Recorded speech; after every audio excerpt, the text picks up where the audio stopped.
I gave up my dream job to support her startup. She called me Plan B in her diary. I read it while cleaning her office. Then I noticed the plane tickets, one seat, one way, her name only. I quietly canceled everything. Now she's screaming through the door, please, I didn't mean it. You ever hear a grown woman scream like a child? Like something primal got yanked out of her spine and all that's left is this wet, broken sound? She's been at it for 10 minutes now. Banging on the door, sobbing into the wood, repeating my name like it's a magic spell. But she doesn't know. The plane left yesterday. And she was never on it. I didn't start this post for sympathy. I don't want redemption. I want you to understand the shape of betrayal, how it smells, how it tastes, how it becomes part of your body. I want you to feel it crawling under your skin like it did mine. Because I gave everything to her. Her name is Lila. Or was. Doesn't matter anymore. We met 6 years ago at a conference neither of us could afford. She was pitching a startup idea to anyone who'd listen. I was there on a half scholarship, fresh off a rejection from the job I'd been dreaming of since I was 15. We bonded over failure. 2 years later, we moved in together. A year after that, I turned down a 6-figure offer from a design firm in Boston, my dream job, to stay in New York and help her build her company. We told people it was a mutual decision. Truth is, she cried when I brought up moving. Said if I left, it would fracture the momentum. Said she needed me. That we were a team. So I stayed. Used my savings to cover rent. Picked up freelance work. Built her pitch decks, wrote her copy, even coded the first version of her app when her CTO ghosted. I didn't complain. I believed in her. She said I was the only person who ever did. That sentence lives in my head like a rot now. Fast forward to 3 weeks ago. Her company finally took off. A series of funding round closed. Suddenly she was in meetings all day, wearing expensive blazers, sipping overpriced espresso, laughing at things I wasn't part of. Her eyes glazed over when I talked about my own work, called it cute once, then forgot she said it. I told myself it was stress. A transition phase. Then came last Thursday. She was in LA for meetings. I decided to deep clean the apartment as a surprise. Even bought candles from that overpriced boutique she likes. I was organizing her office when I found it, wedged behind her monitor, half hidden under a stack of receipts. A leather-bound diary. The kind she used to write in before she got too busy. I wish I could tell you I hesitated. I didn't. Page after page of thoughts. Ramblings. Business ideas. Lists of things to buy. And then this entry. Sometimes I think about what my life would be like if I hadn't settled. If I'd gone with someone ambitious. Someone who didn't make excuses. He's kind. Reliable. But he's Plan B. My safety net. Plan B.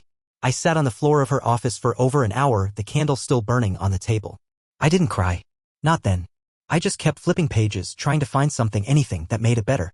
Some context. A confession of guilt. A correction. Instead, I found the tickets. 2 folders tucked into her desk drawer. One had my name. The other had hers. But only one had an actual booking. 1 seat. 1 way. To Berlin. Her name only. Departure, July 2nd. I was cleaning her office on June 28th. I didn't confront her. I made a quiet decision. I logged into the airline site, she'd saved her password in Chrome. I canceled her ticket. Used my freelance income to rebook the seat under a different name. Then I packed her suitcase exactly how she would've. Left it by the door. When she got back from LA, I kissed her on the forehead. Told her I'd surprise her with something special on her big day. She smiled. Kissed me back. Said she didn't deserve me. Funny, huh? On the morning of July 2nd, I drove her to JFK. Helped her check in. Even handed her the suitcase. She didn't notice the weight was off. At the security gate, she hugged me. Said she needed this trip to clear her head. I smiled. Told her to text when she landed. Then I drove home. Unplugged the Wi-Fi router. Closed all her browser tabs. And finally let myself scream. It's July 3rd now. She came back this morning, banging on the door, wailing like something had been stolen. Because it had. She missed her own betrayal. Missed the speech she'd probably rehearsed. Missed the moment she got to break me. She doesn't know I read the whole thing. Doesn't know I saw her email chain with a guy named A. Doesn't know I printed every page and mailed a copy to her father, the one who co-signed her investor deal. She's screaming now.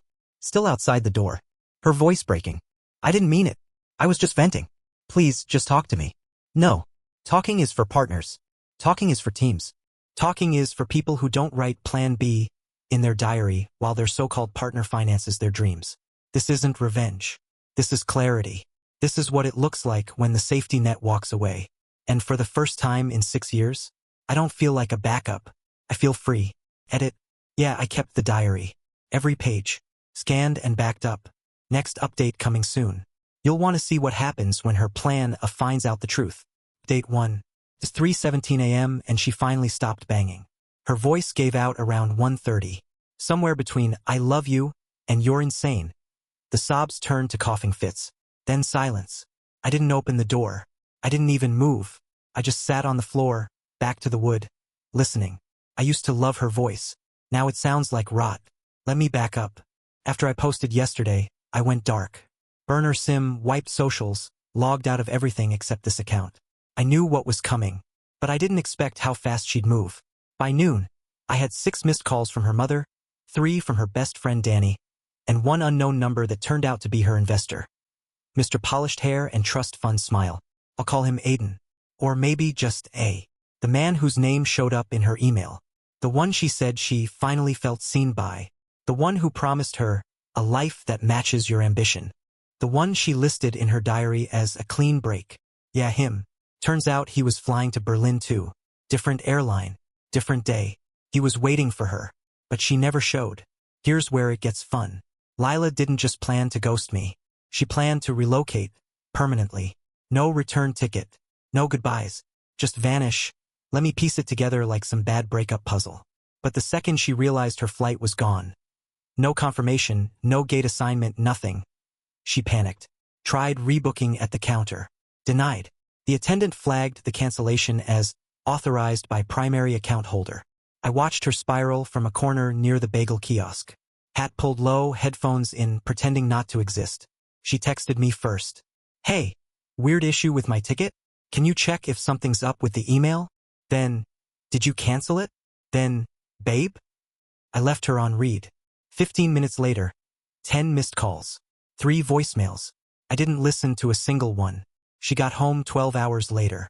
Must have taken the train. No Uber alerts on our shared account.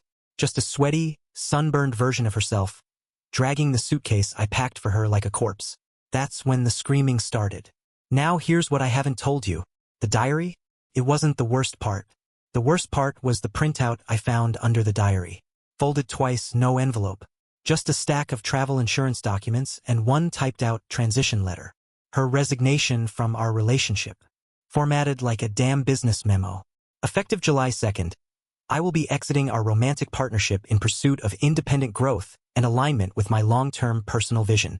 She even thanked me for early-stage support. Like I was some unpaid intern in her startup life. You think that kind of thing makes you scream? It doesn't. Not right away. It makes you empty. Like someone poured out your soul and left the shell upright. But that emptiness? It makes room. For strategy. And I've had time to think. She forgot about the joint savings account. The one I funded for vacation planning. She never contributed, not once. But she used it to apply for her visa. Guess who emptied it first? She also forgot her email was still logged in on my tablet. I've seen everything. The messages with A. The pitch deck she repurposed without credit. The investor gossip chain where she said I was too provincial to scale with the brand. Provincial. Like I'm a fucking hay bale. I know her passwords. I know her browser history. I know she requested a background check on me 2 months ago, just to be safe. She told Aiden I had unresolved trauma and possible emotional volatility. She portrayed me as emotionally unpredictable before she even left. Why? So if I did break down when she disappeared, she could say, see? I told you. But I didn't break down. I planned. Aiden got my package this afternoon. USB stick. Anonymous sender. Contents. Screenshots. Diary scans. Proof of duplicity. One particularly nasty voice note where she calls his wife a crusty placeholder until the money clears. Yeah. He's married. Did I mention that? And here's the kicker. His wife's name is on his funding accounts. You see where this is going. I don't know what happened after he opened the package. But at 6:12 p.m., she got a text. We need to talk. Now. Then radio silence. At 6:23, she threw her phone at the wall. I know because I watched from the hallway peephole. Watched her slump to the floor in her ridiculous CO mode blazer and start crying. She still doesn't know I'm home. Still doesn't know I never left. I've been here the whole time. Watching her unravel. Every move she makes is one I anticipated. Every play, one I rehearsed. I thought I loved her. Now I realize what I loved was the version of her she let me believe in. The version that faded somewhere between I Need You and Plan B. So what's next? Nothing. I'm going to let her squirm. Let her stew in the silence. No confrontation. No screaming match. Just absence. Like she never mattered. Because to her I was a contingency. To me she was an investment. And now? I'm just collecting returns. Edit. Yes, the package to Aiden was legal. No blackmail. Just truth. Truth is heavy when you've built your future on lies. Update 2. The silence didn't last. Around noon the next day, the doorbell rang. Not a buzz. Not a knock. The bell. Like she was still pretending to be polite. Like she hadn't spent the night curled fetal outside the apartment whispering please into her knees. I didn't open it. Instead, I waited for the text. It came 30 seconds later. I just want to talk. Please. Just 5 minutes. I owe you that. Owe me? She owes me years. But sure, 5 minutes sounds romantic. Like an ending. She always did like curated drama. I didn't respond. I watched her through the peephole again. Hair in a messy braid, mascara ghosted under her eyes. Same blazer from yesterday but with a hoodie now, her old trick to look relatable. She kept glancing at her phone like it owed her an apology. Then finally she left. About 10 minutes later, I got a call from Danny. Didn't answer. She left a voicemail. I wish I could play it for you. It was perfect. Sickly sweet concern drenched in passive accusation. Hey, so I heard things are kind of complicated right now. Lila's devastated. I know you two had some, friction, but she didn't mean for it to go like this. She's just really scared. She said she's afraid you might do something drastic. If there's anything I can do to help, let me know. Okay. There it was. The setup. Not he's dangerous yet. Just the hint. The planting of the seed. She's scared. She's worried. He's acting strange. That voicemail wasn't for me. It was evidence. She's building a case. And she doesn't realize she's walking into mine. See, I've been collecting things too. Not just the diary. Not just the emails. There's a hard drive.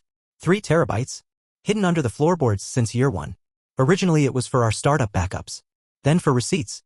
Then it became something else. Every email she forwarded to herself from our shared projects. Every contract she signed without me. Every time she logged into my bank account using the password I taught her. Every instance of her using my designs, my code, my branding under her name only. I have it all.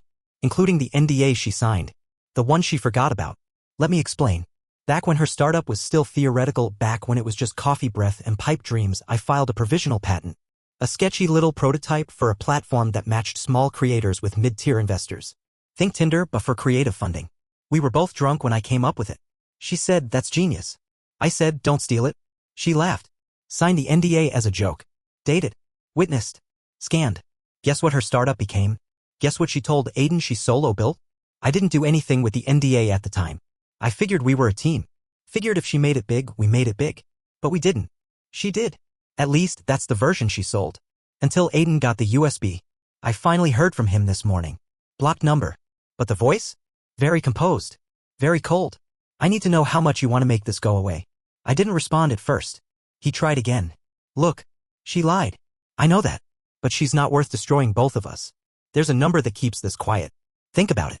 I told him I'd think about it. Then I hung up. What he doesn't realize is this isn't about Lila anymore. This is about scale. About watching people who manufacture themselves as visionaries fall apart when the curtain lifts. About seeing the PR perfect couple, the tech darlings, the motivational podcasts implode. This is bigger than her. Because here's what I've learned. Everyone thinks betrayal is the explosion. The dramatic moment. But it's not. It's the wiring. The quiet things. The small reroutes. The way someone tests how far they can push before you notice. You don't catch betrayal in the act. You catch it in the trail. So here's what I've done.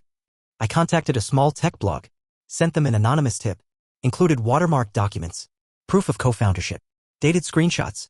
Comparisons between her early decks and my original wireframes. I reached out to 2 ex-employees of hers. People she burned on the way up. One of them replied within an hour, I've been waiting for this. I filed a cease and desist against the use of my designs under her startup's IP. Enclosed a copy of the NDA. I sent the same package to her father. With a note, ask her how she funded her ambition. See, Lila didn't use just my money. She used her dad's name. Co-signed a credit line under his business address. Defaulted 3 months ago. He's only now getting the letters. He called me once. Didn't answer. He left a message too. I don't know what the hell's going on, but you and I need to talk. No, we don't. You raised her. That's all I need to know. So what now? Now we wait. The blog's going live next week. They're digging through everything. They asked if I wanted to be named. I said no. I want the narrative to bleed. I want people to speculate. I want investors to ask questions. I want potential partners to Google her and find that one perfect headline. Who really built startup name? Sources say it wasn't the CEO. I want her to wake up one morning and realize the algorithm has turned against her. That the carefully curated image she painted is being erased by whispers. Let her scream. Let her post vague Instagram stories about toxic exes and jealousy-fueled lies. I'll be here, not replying, not defending, just watching, like she planned to do to me.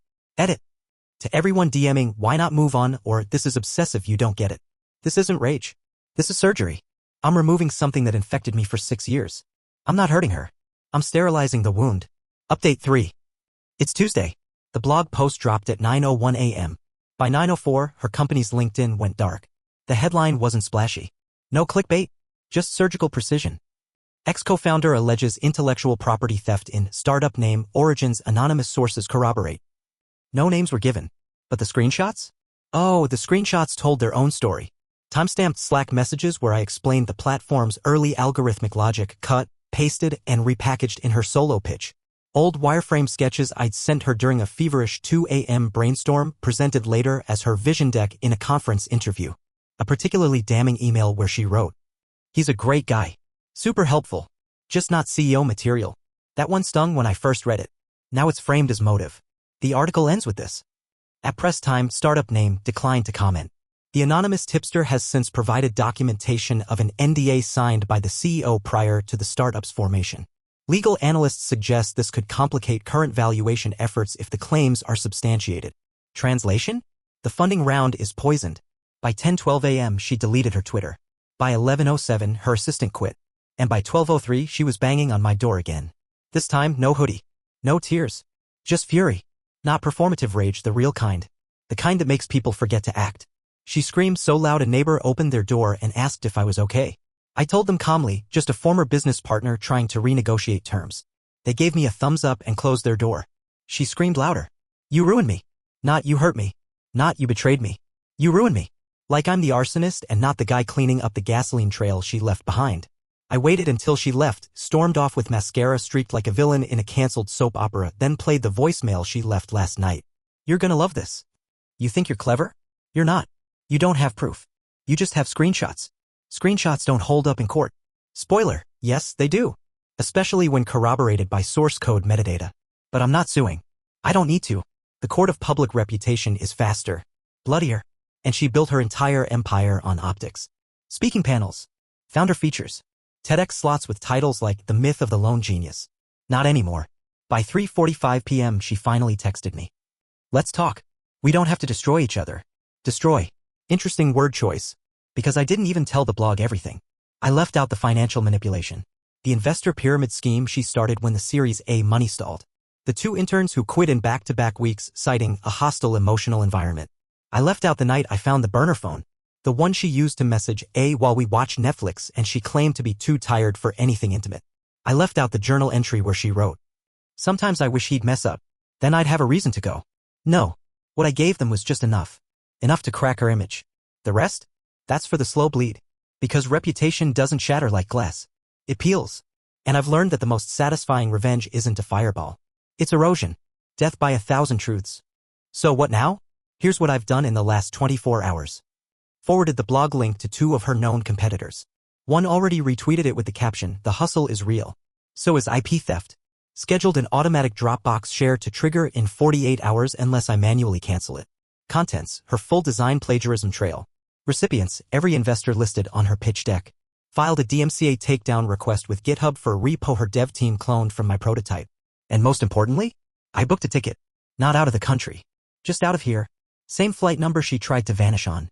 Same one-way destination. She doesn't get to escape anymore. I do. I'll leave her in this apartment with the ghosts she created. The shelves she forced me to build to make us look established. The vintage record player she told her followers I bought her as a surprise when really she demanded it after a fight and called it compensation. She can keep all of it. The props. The set. The crumbling narrative. Let her act out the rest alone. Maybe she'll livestream it. Maybe she'll turn it into a brand pivot. How I survived being cancelled by my ex, a redemption journey. People eat that up, but not the ones who matter. Investors don't fund chaos. Founders don't survive when the genius story collapses. And Lila? She's got no script left. So here's where I'm at. Packed my bags. Changed my number. Set a burn reminder to delete this account by the end of the week. I'm not done. But I'm done here. She spent years designing an exit. Now she gets to watch mine. In silence. And I promise you, that's louder than any door slam. Final update. It's been 4 weeks. I thought this would feel like peace. I thought walking away would taste like freedom. But the truth? It's quieter than I expected. Too quiet. I moved. Not to Berlin. Turns out I didn't need her fantasy to feel free. Just somewhere new. Different coffee shops, unfamiliar streetlights, a mailbox that doesn't hold her name. And still, I can hear her. Not literally. Not stalking. Just echoes. The way she'd narrate everything out loud like she was rehearsing for a documentary that never came. The way she'd trail her fingers along my collarbone when she wanted something expensive. The way she never said thank you unless someone was watching. But here's the part no one tells you. When you finally escape a narcissist, you miss them. Not them. The version they let you believe in. The first month was chaos. The blog post detonated her reputation like a landmine. Her biggest investor pulled funding within 72 hours. Another froze their contribution. The board asked her to step down as CEO for optics. She posted a video. Of course she did. Dark lighting, soft crying, no makeup, but just the right angle. She called it what they don't tell you about building alone. She didn't name me, but she didn't have to. She weaponized my kindness. I gave him everything and he turned it into evidence. I was gaslit into thinking I wasn't enough. Comments were divided. Some called her brave. Others weren't as kind. Then came the tweets. Cryptic at first. Funny how exes come out of the woodwork when you succeed. Not everyone deserves your truth. Then, one night, she finally named me. Not directly, but she posted a screenshot of a blurred-out Slack message, one of the ones I wrote, and captioned it. This was the moment I realized I was never safe. That one hit 12K likes in 3 hours. People shared it, analyzed it. Feminist think pieces. Startup culture hot takes. Medium articles with titles like, "When Founders Weaponize Their Past, a Cautionary Tale." Funny how she flipped the script again. But this time, it didn't stick. Because someone leaked the rest. Not me. I hadn't even touched the Dropbox. But someone, I suspect her ex-assistant, sent a thread to a journalist. Not a blogger. A real one. With verified credentials and a following that doesn't play nice. The article was brutal. Unpaid interns. Ghostwritten keynote speeches. Fake testimonials on the startup site. One developer accused her of emotional blackmail, threatening to blacklist him if he went public with a failed payment. The NDA? They published it. Full scan. My signature. Hers. She tried to claim coercion. Said she was pressured into signing something she didn't understand. But the date? The time? The metadata? They didn't lie. And when you lose the narrative twice, there's no third act. The startup is dead now. Her site redirects to a broken landing page. Her Instagram went private. Last I heard, she moved back in with her mother. I got a letter. A real one. Handwritten. 3 pages. No envelope. Just folded like it had something to hide. She said she forgives me. That she hopes one day I'll see the pain behind her decisions. That she still dreams about us watching movies on the couch. That I was the only real thing in a life made of auditions. I didn't respond. But I kept the letter. Not out of sentiment. Out of documentation. Because she will try again. People like her always do. Reinvention is their ritual. She'll rebrand. Write a book. Maybe pivot into coaching. Trauma sells. She'll build a new audience that doesn't know the old story. But I will. And maybe that's the real revenge. Not the blog. Not the DMCA takedowns. Not the funding collapse or the silent exit. But this. I am not watching anymore. She doesn't know where I live. She doesn't have my number. She can't find my digital trail. And if she ever tries? If she ever claws her way to another platform, another microphone, another investor pitch, I still have the Dropbox. Still have the backups. Still have the journal. And I'll wait. Not like a stalker. Like a shadow. Because she called me her plan B. But I was her anchor. And she cut me loose thinking she'd float. Turns out, she never learned how to swim.